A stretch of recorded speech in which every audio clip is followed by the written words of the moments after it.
आपको ज़हमत दी और आप यहाँ पे तशरीफ़ लेके आए।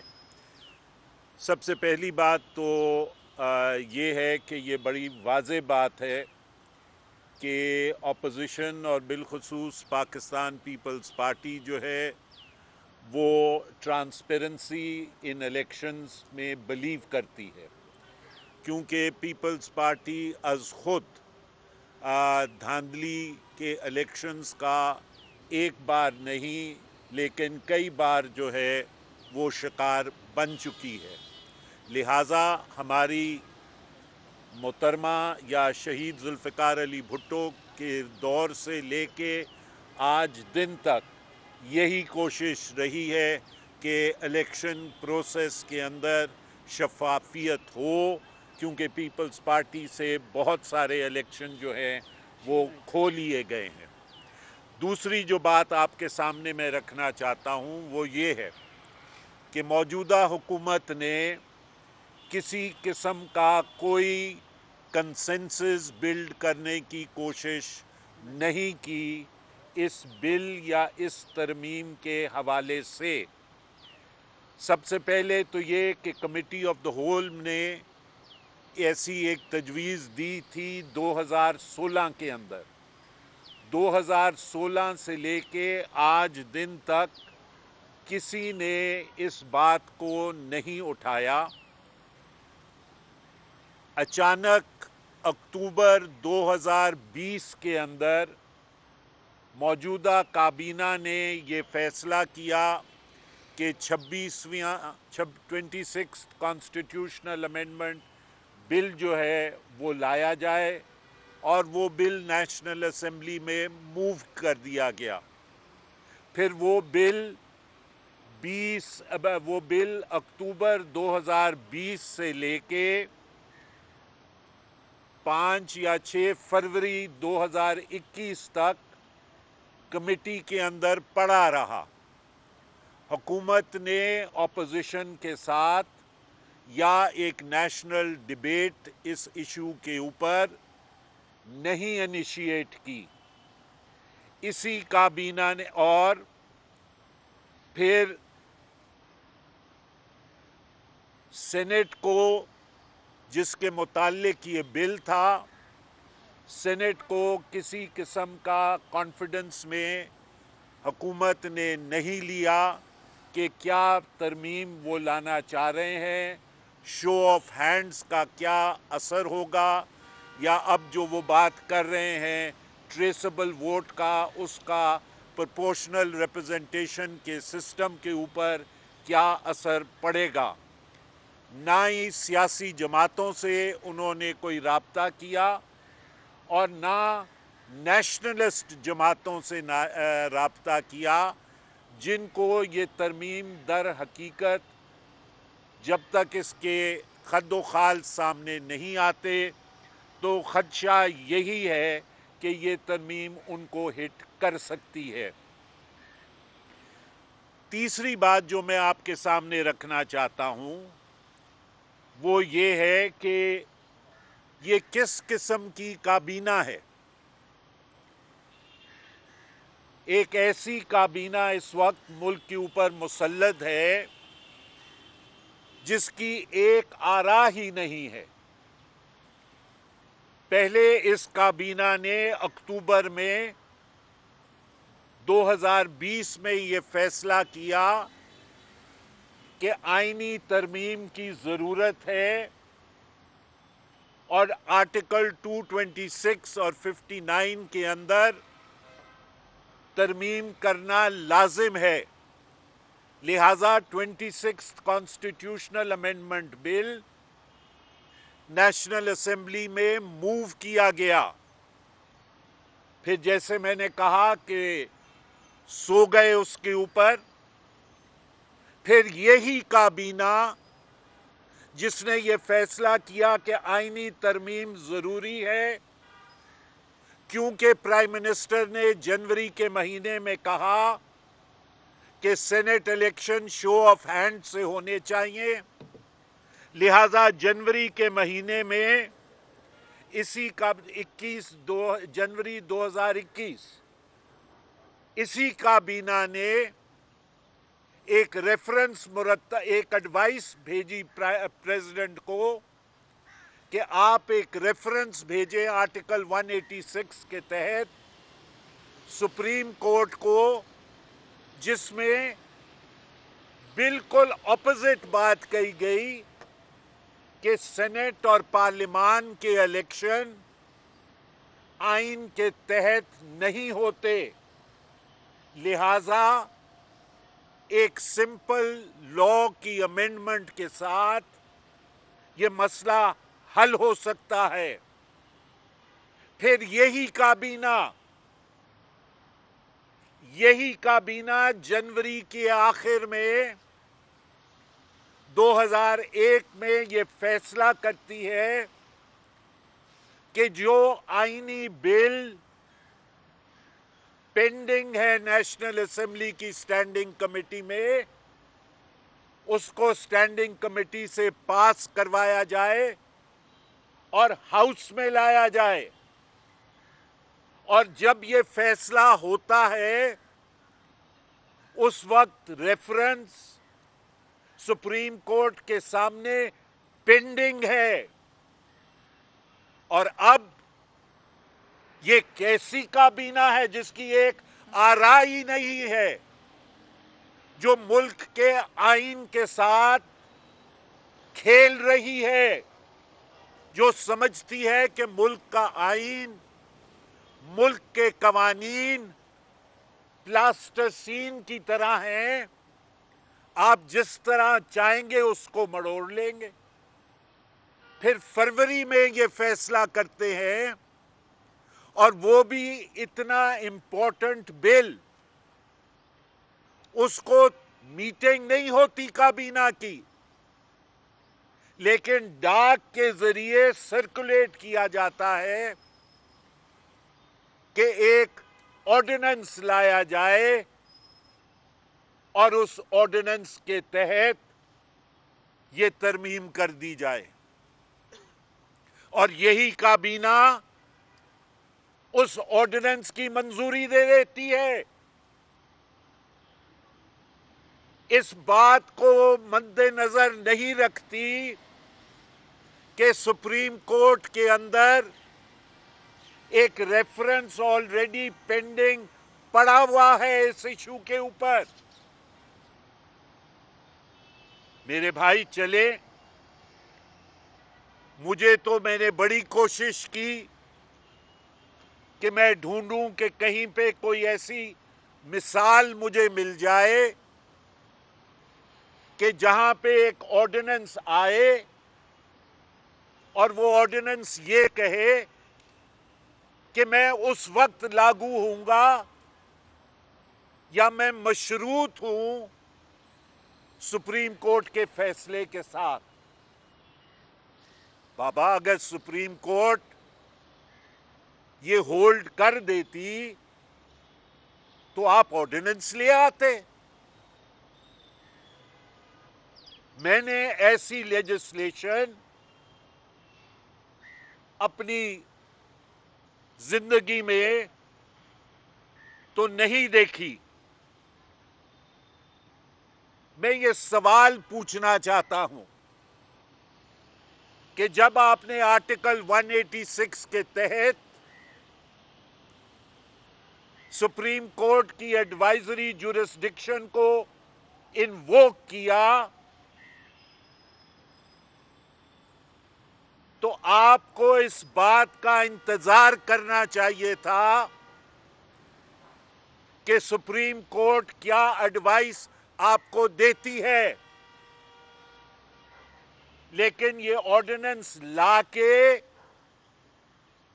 कुछ ऐसा महसूस होता है कि सुप्रीम कोर्ट के ऊपर दबाव डालने की कोशिश की जा रही है। ये ऑर्डिनेंस के बारे में अब अगर हम थोड़ी सी बात करें तो पहली बात यह है कि ये ऑर्डिनेंस मैलिफाइड है, बदनीयती पे मबनी है ये ऑर्डिनेंस। ऑर्डिनेंस के अंदर आप कॉन्ट्रडिक्शन देखें कि ऑर्डिनेंस इब्तिदा में कहता है कि it will come into force at once, यानी इस वक्त ये ऑर्डिनेंस लागू है क्योंकि कल सदर ने इस पे दस्तखत कर दिए हैं। लेकिन आगे जाके कहता है कि आर्टिकल 1 सेक्शन 122 की जो तरमीम है वो उस वक्त लागू होगी अगर सुप्रीम कोर्ट ने ये होल्ड कर दिया कि जी इलेक्शन जो है वो आइन के तहत नहीं है। तो इस वक्त एक ऐसा लॉ नाफिजुल अमल है इस मुल्क के अंदर जिसका ताल्लुक इलेक्शन से है, जो हवा के अंदर मुलतक it's hanging in the air, it's in force yet it is not in force।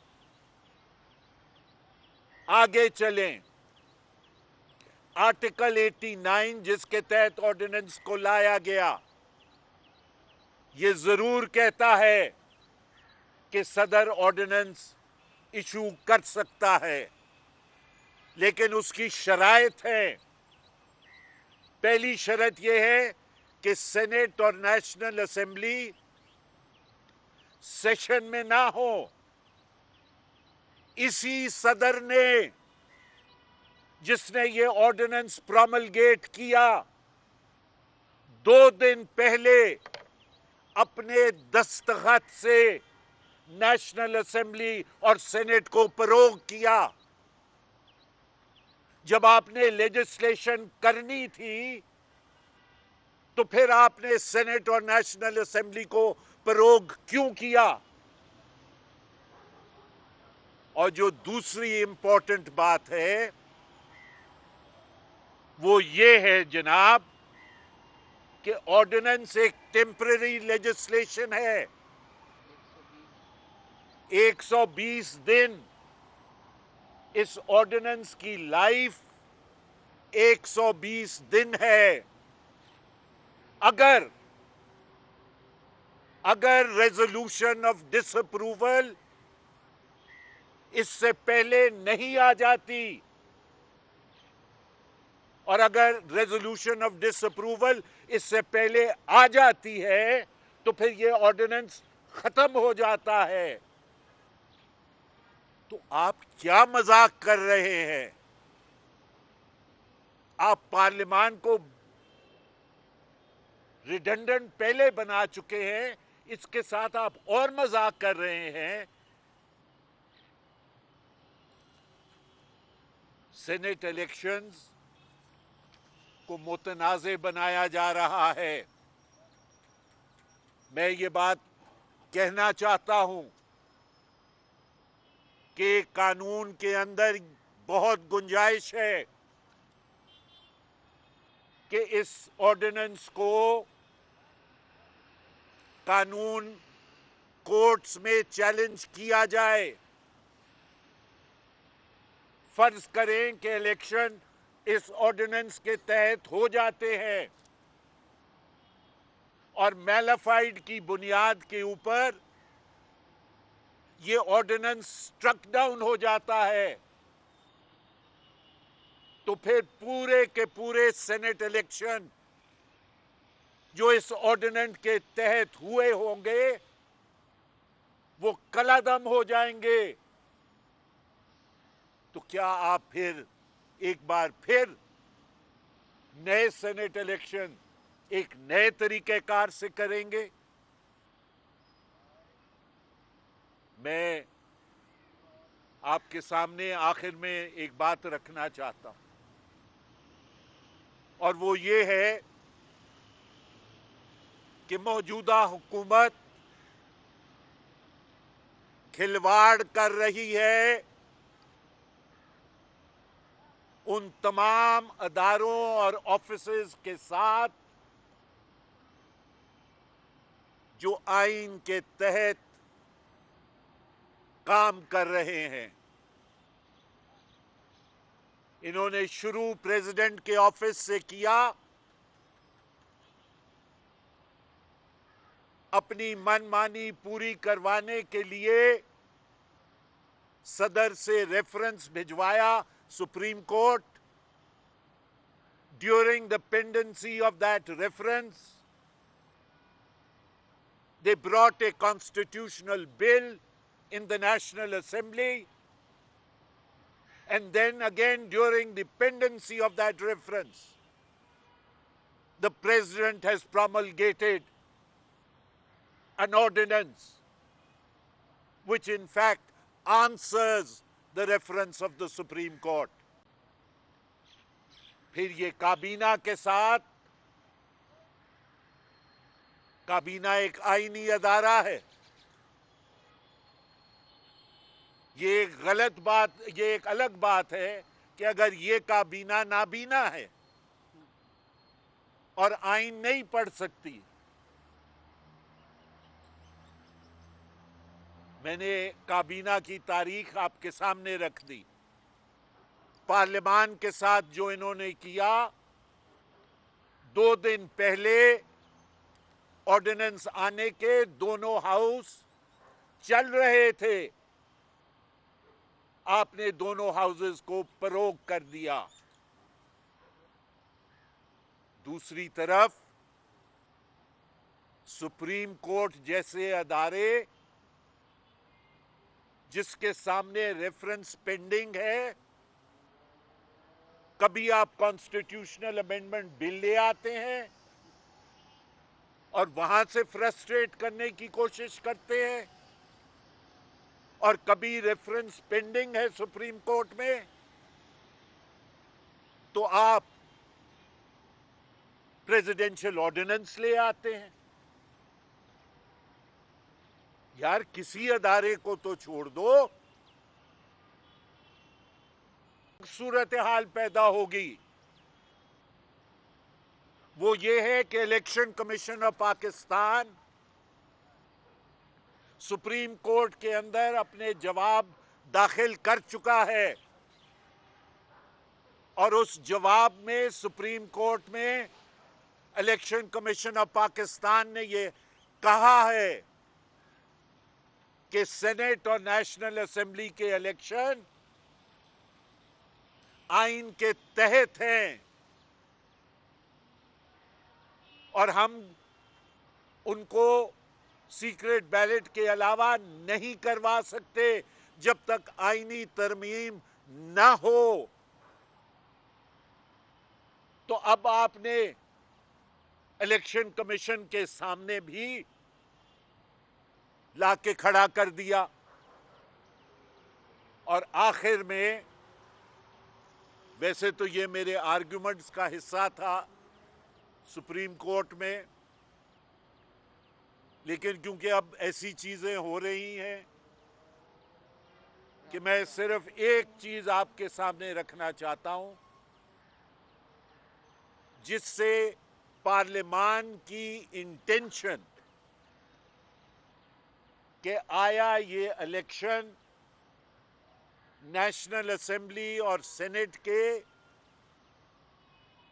आइन के तहत हैं या नहीं हैं, मैं आपके सामने आर्टिकल 270AA